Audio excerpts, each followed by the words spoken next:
I'm Allison Prangy. I'm here with the Policy Circle, and it's great to see you all here. And I'm just going to quickly introduce our guests for this discussion. Hannah Smith, who last time I saw you was after you'd won your election, and happy to have her here. She's a trustee for the Carroll Independent School District, I think also vice president of the school district council, and she was also recently appointed by Texas Governor Greg Abbott to the Texas Commission on Virtual Education. And not only is she in the trenches working on our school boards, she's also a very experienced litigator with 20 years of experience at top firms across the U.S. and also with the U.S. Supreme Court. And now I also want to introduce Jonathan Butcher, who is a Will Skillman Fellow in Education at the Heritage Foundation. I am a Heritage alum, and it's really fun to get to see you here today. He is the author of Splintered CRT and the Progressive War on Truth, and also was appointed by the governor of South Carolina appointed by South Carolina Governor Henry McMaster last year to the South Carolina Public Charter School District. Jonathan and Hannah, please take it away, and thanks for being here. Thank you. It's always nice to have an abbreviated obituary read to you. It'll take a little longer if you read the whole thing.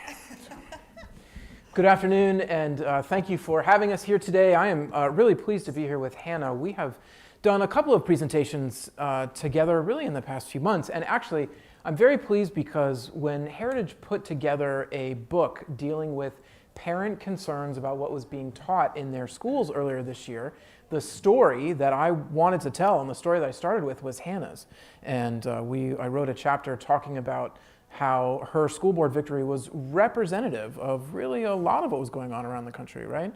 And then in the book that was mentioned a moment ago, Splintered, I talk about four really other moms, other parents who went through a similar thing. One of them is up in Wisconsin who is still on a campaign and working for the school board. So anyway, so what we're kind of representing here is what's happening around the U.S. and Hannah's going to tell you why. So with that, Hannah, tell us a little bit. I mean, tell us about how you wound up on the school board, why you ran, and how it all started.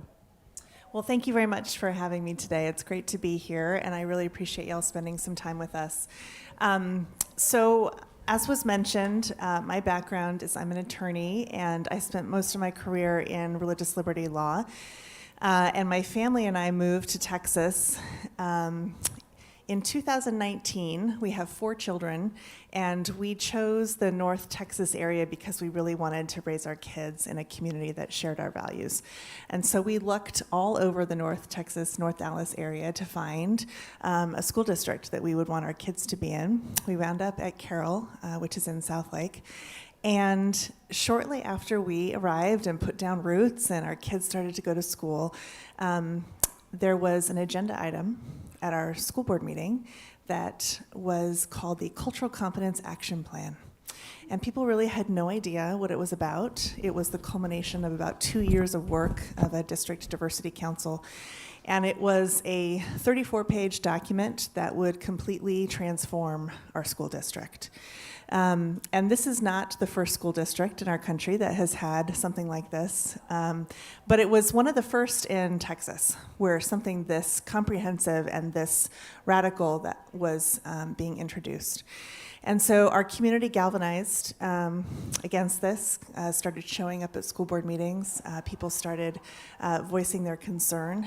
The plan was so comprehensive. It included equity audits of our curriculum. It included audits of our student groups. So religious student groups would, if they were not deemed sufficiently culturally competent, were at risk of being pushed off campus. It had complete transformation for our HR policies with affirmative action, and it had a completely separate metric for measuring teacher success that would include a cultural competence valuation. So it was really, really comprehensive. It touched every single policy in every corner of our district. We started doing open records requests to see how much this plan had already started to be introduced into our district. were surprised to find some trainings that had already occurred with some of our top leaders, surprised to find some grants that had been submitted to get funding from state funds called the Victims of Crime Act, which were grants that were created to supplement restitution for victims of violent crime, people who had suffered from like robbery and assault and battery and these kinds of things. And our school district had applied to get one of those grants to pay for the implementation of the Cultural Competence Action Plan in a school district that was one of the most and is one of the most safe and prosperous school districts in the entire state of Texas. So this kind of gives you an example of how far adrift our school administrators at the time had gone to implement this very radical plan. So we stood up, we were successful in preventing that plan from being implemented, and we needed to take over a school board to make sure that it did not occur again. And so my friend Cam Bryan and I decided to throw our hats into the ring, and in January of 2021 started a 4-month campaign to both educate our community about the Cultural Competence Action Plan, why it was harmful for our district, and why they needed to show up at the polls in May. And show up at the polls they did. In prior municipal elections, we had, single-digit turnouts, and usually no more than 3,000 voters would show up for any single municipal election that did not involve statewide candidates. And in our election, the turnout was 45%, and over 10,000 voters showed up. And we won 70-30, which was a huge statement. Really, I think, sent us in with a mandate that our community did not want this kind of radicalization and politicization of our education system for our kids. So that was the easy part, really. Now looking back on it, I think that was probably the easiest part, was the election, getting in there and actually, governing and making the hard choices and passing the policies that would help set our district in the right direction has been the work that we've been involved in since May of 2021.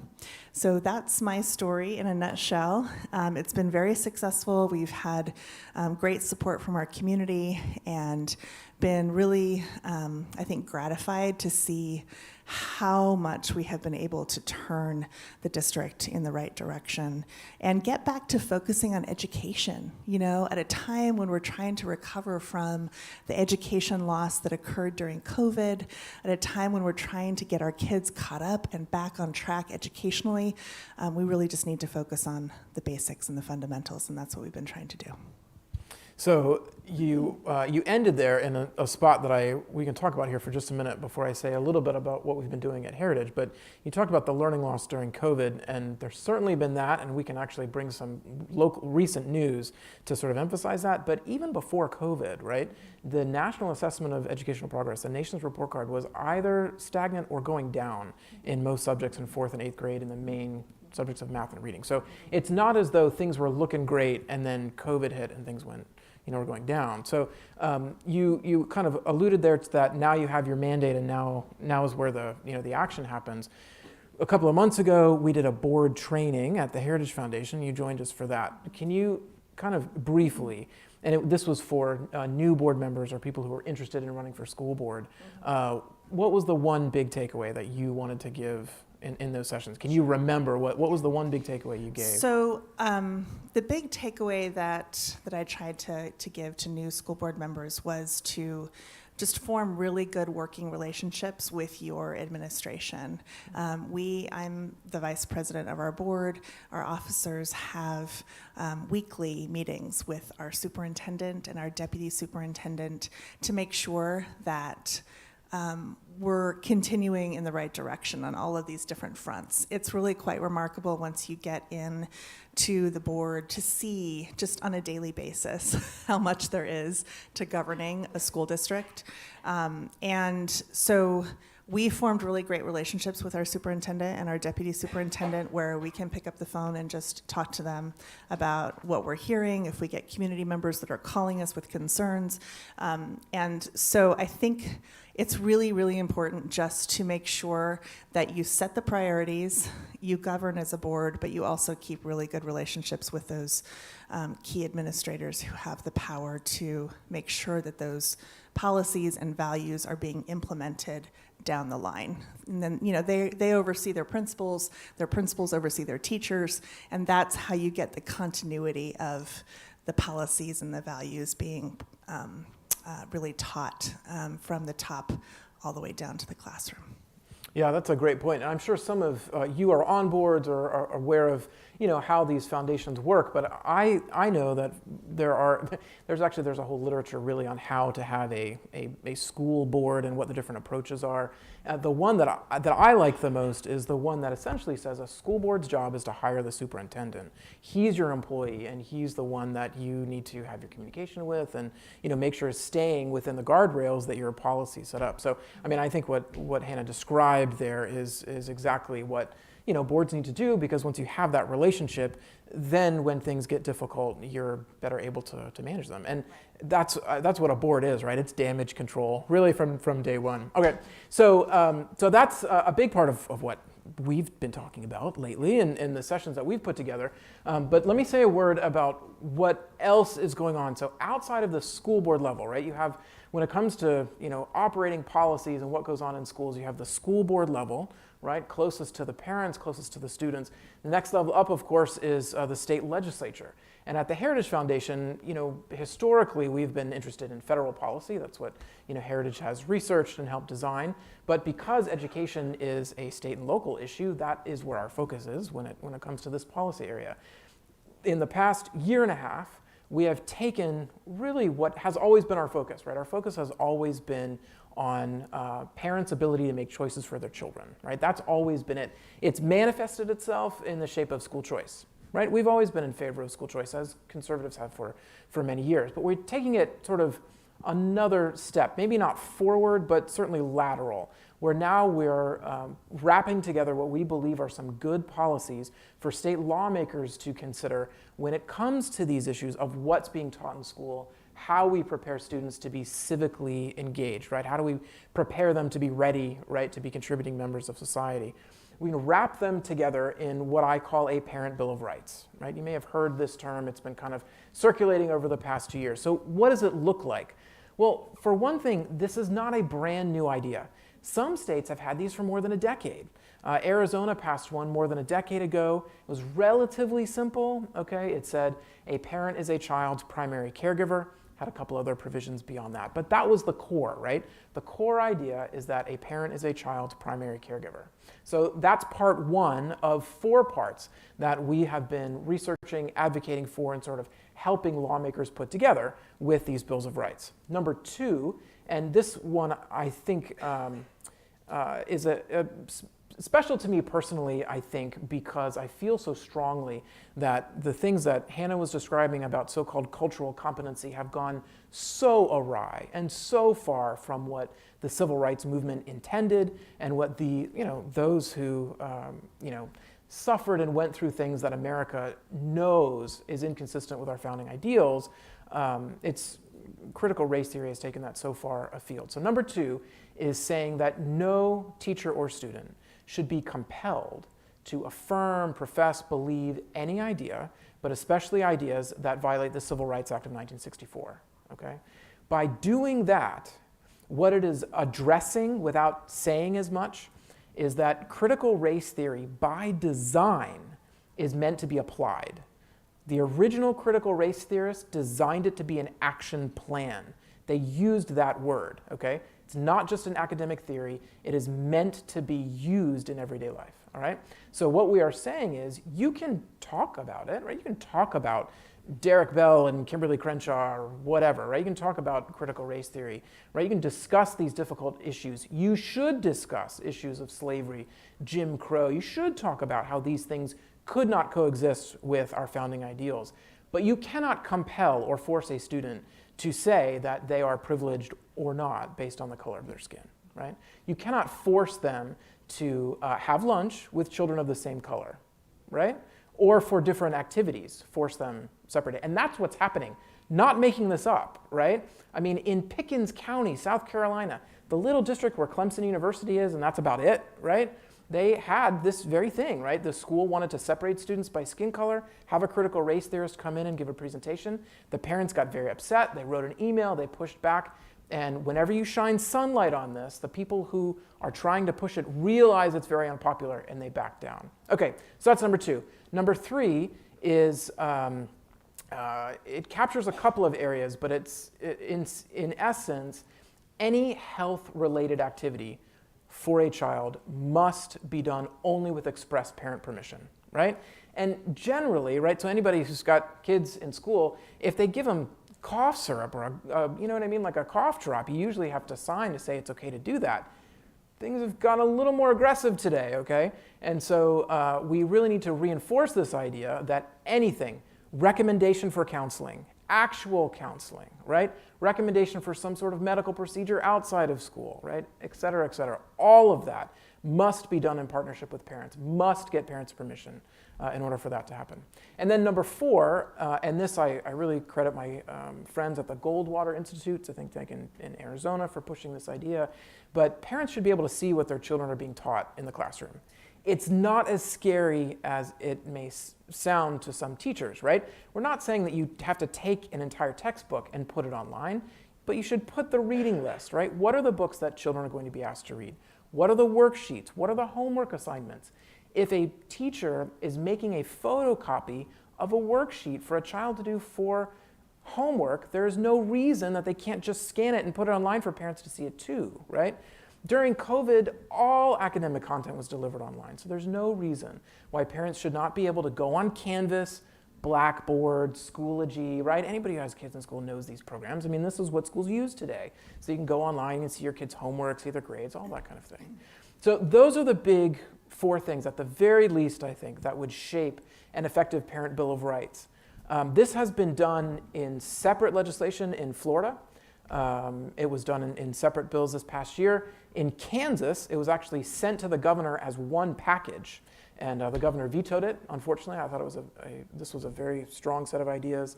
But we've seen similar things, either piecemeal or all together, usually in piecemeal, usually in separate bills, in Mississippi, Georgia, New Hampshire. Texas, of course, dealt with the critical race theory issue. I think there are, specific provisions that I would suggest steering away from, but nobody's perfect. It's all right. I think that's what's happening in states today, is that state lawmakers understand that parents are unhappy with this, right? I mean, there are surveys, nationally representative surveys of parents saying that they do not like these ideas, right? And state lawmakers are looking to find ways to do it, and we need to be encouraging them and helping to guide them to do it in a way that's lawful. We don't need to ban books. We don't need to have teachers thinking that someone's always looking over their shoulder. We need to create a situation in which they are not afraid to talk with students about ideas with which they disagree. That's very important. But at the same token, right, they can't be compelling individuals to act in certain ways. So with all of that, Hannah, how do you see a school board reacting to some of these ideas, right? I mean, how would your school board react to these concepts? So in North Texas, there's been a particular interest recently in the books that are in our children's libraries. Y'all may be very familiar with this in your own districts. The Texas Association of School Boards, in conjunction with the Texas Education Agency, came out with some draft model policies for local school boards to adopt for local policy, dealing with instructional materials and library materials and how the acquisition process should proceed and how administrators should deal with content in their libraries. So we actually just recently had a new policy, EFA and EFB local, that dealt with these issues, instructional materials and library materials. We customized sort of the model policies that came to us from TEA and TASB, and customized it for our local district and what we wanted to see. But it's, I think, a really important part of this whole concern that parents have with some of the books that they're finding in their kids' libraries.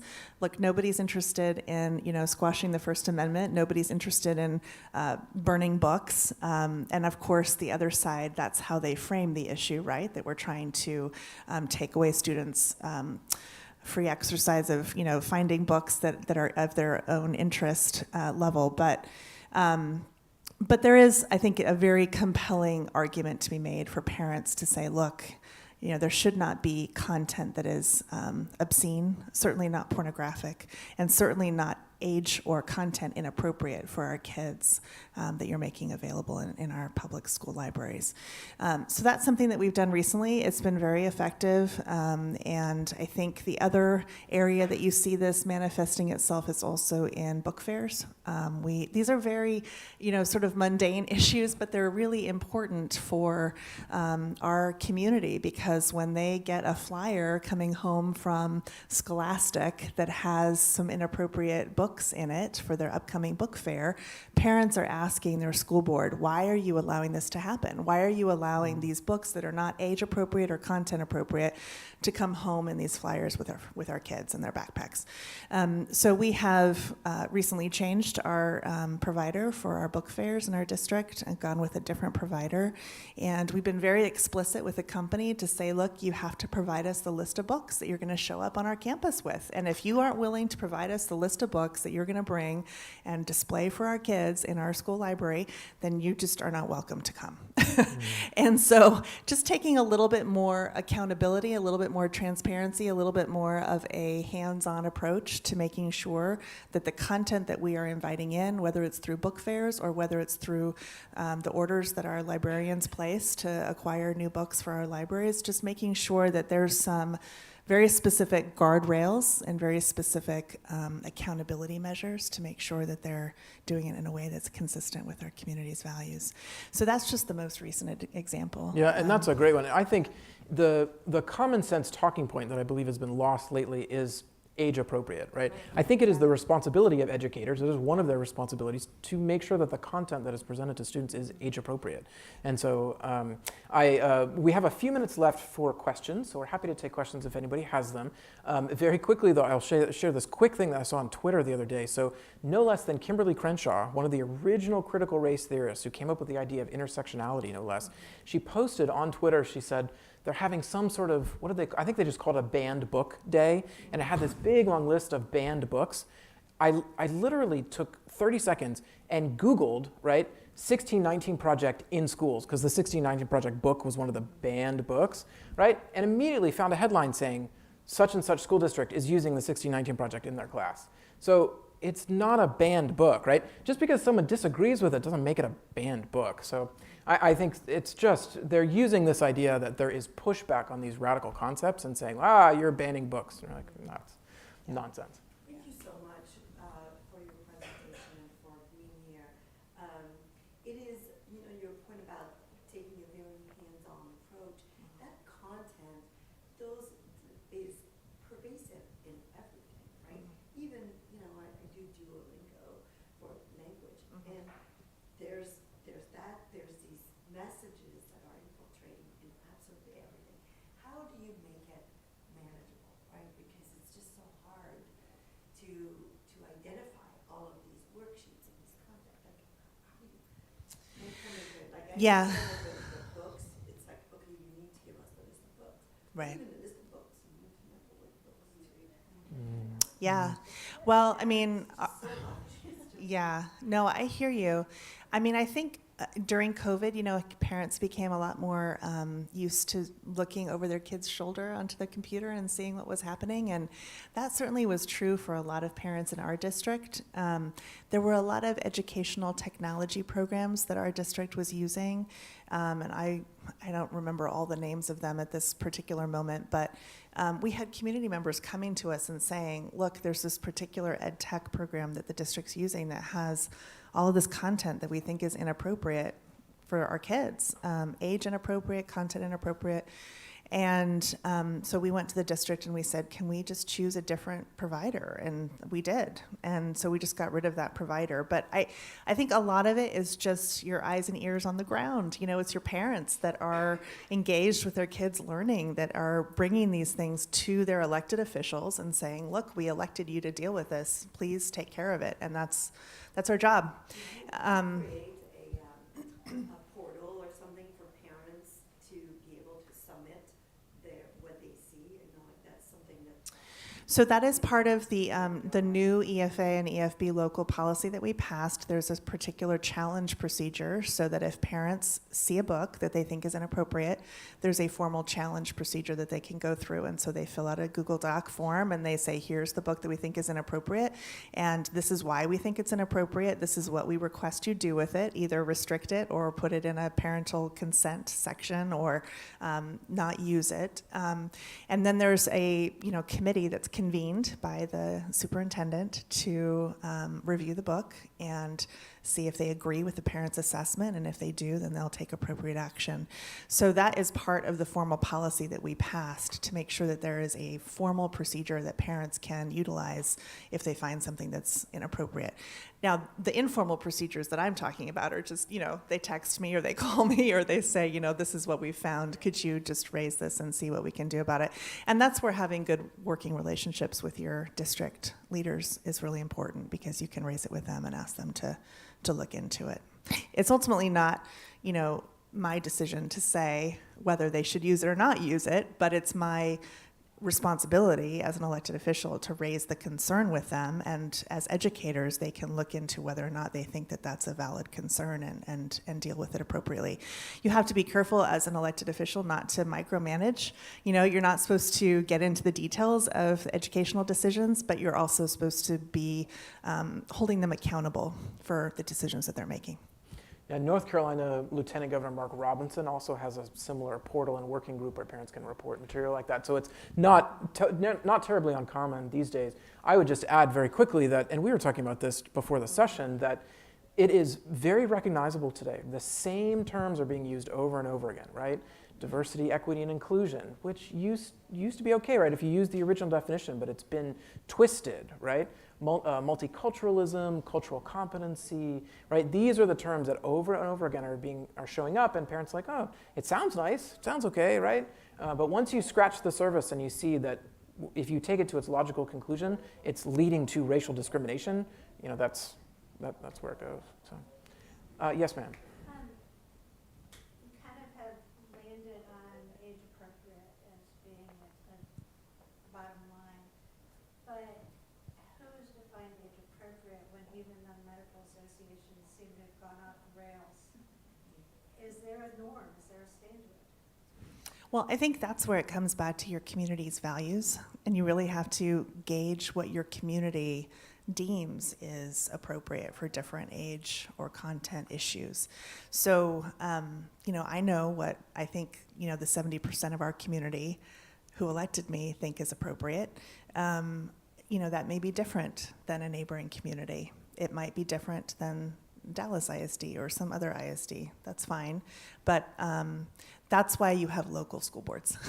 And that's why you have elected officials to hold accountable for these kinds of decisions. Because ultimately, we have a school board meeting on Monday, and on our agenda is going to be information about the newest acquisitions for our libraries, and our librarians have gone around and they've looked at the books that they want to buy for our district, and they've sent it to the board under our new policy, and the board has 30 days to review those books and see if they're appropriate, and then we get to either say yay or nay, and if we find a book in there that's inappropriate, we will take it off the list.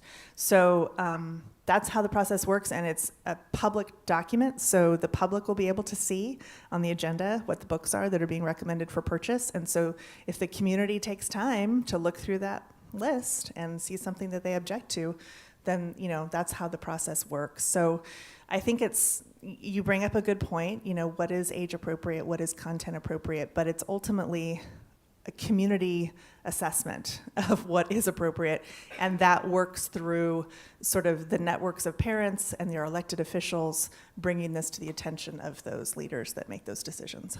Now, I do think, yeah, I mean, I do think it's a deliberative process. I mean, I think because the higher you go, the more centralized that decision is made, I think the less input is given to those around it who it's going to affect, right? You don't want Washington deciding what's age appropriate, right? So I think you want it done as close as you can to the communities involved, which means, like Hannah was saying, right?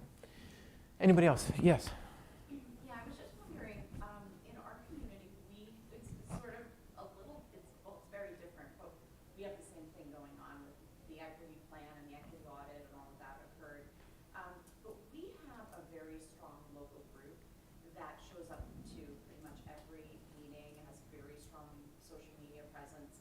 It's not a large percentage of the community, but it is a strong percentage. A loud percentage. Yes, Yeah. that basically shows up to every meeting and makes every conversation, like we just had goals. Every conversation, even if it's about, literacy, comes back to equity or hiring procedures or all of this. So, and a lot of parents, don't like this and are worried about how it's going to impact the decisions that the decision makers are making, including school board members feel the same way.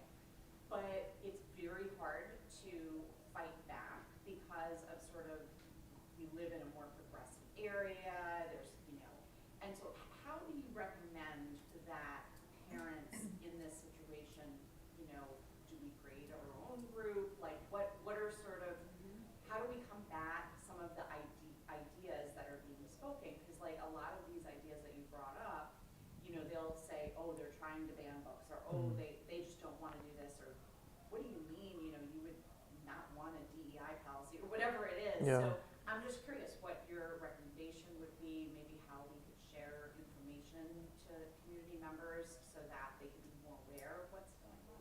Yeah.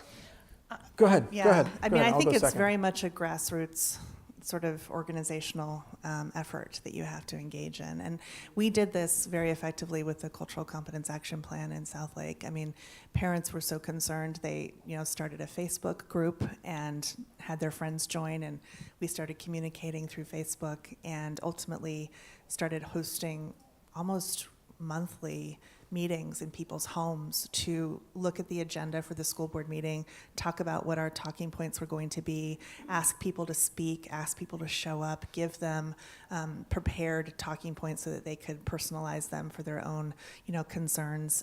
But just, people sometimes have a hesitancy about what to say and perhaps a fear of speaking in public. And so to the extent that you can help them with that, overcome that fear, it's really important to have people show up and voice their concerns. And that sort of grassroots organizing is a lot of what we did that made it so effective in our pushback for the Cultural Competence Action Plan.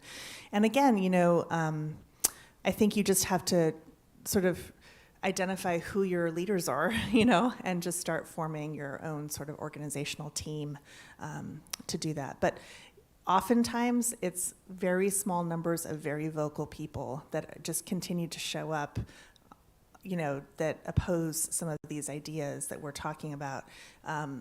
And in large measure, I think if you respond in overwhelming numbers, it's, I think, representative of the community and what the community wants. I mean, we had just droves of people show up, and the numbers, the sheer numbers, I think, spoke volumes about the concern. So I think that's really important. If I may add, Jackie, so Beth Feely was here. She started an organization and they call You Tray Your Neighbors to become, and it's a C3, and so she and I are kind of working on the template on how to implement that, because their whole idea was to take the watchdog for the Trader School Board. And you need to have that to get people to know what's going on, because not everybody's going to go, but also to really bring people together periodically so that they know each other, they know they're not alone, and they're less afraid to actually show up, and especially in very rural districts like we are in. So we can share what Beth is doing. Yeah, I mean, forming those kinds of neighborhood 501c3 organizations or 501c4s, political action committees, I mean, there's a lot of different ways you can go about it. We in Southlake had a group called Southlake Families that was one of those types of organizations that did help with these issues as well. So I'm familiar with the new Trier. They're just a great group as well. And I've been on some conversations with some parent groups around the country, and so I know this is happening all over the place, which has been really effective. What were you going to say? I was just gonna say, there's a lot of resources also, right? Because I feel like, okay, so where do you start? Like, yeah, I'm just gonna get all my neighbors together, and we're gonna do this, but there's a ton of things. I mean, Leadership Institute, Policy Circle, like, there's a lot of organizations out there that will come alongside you and help give you the tools you need to congregate in and also go out and do it. Yeah. The CLEAR program on education is all about actually building those relationships, and this is one input from Beth. I think the key part is to actually have a bit of a first relationship with the superintendents, with all of the administrators, so that when you are at the table, you have the credibility, and you can also like help to instill We've hit 35 after.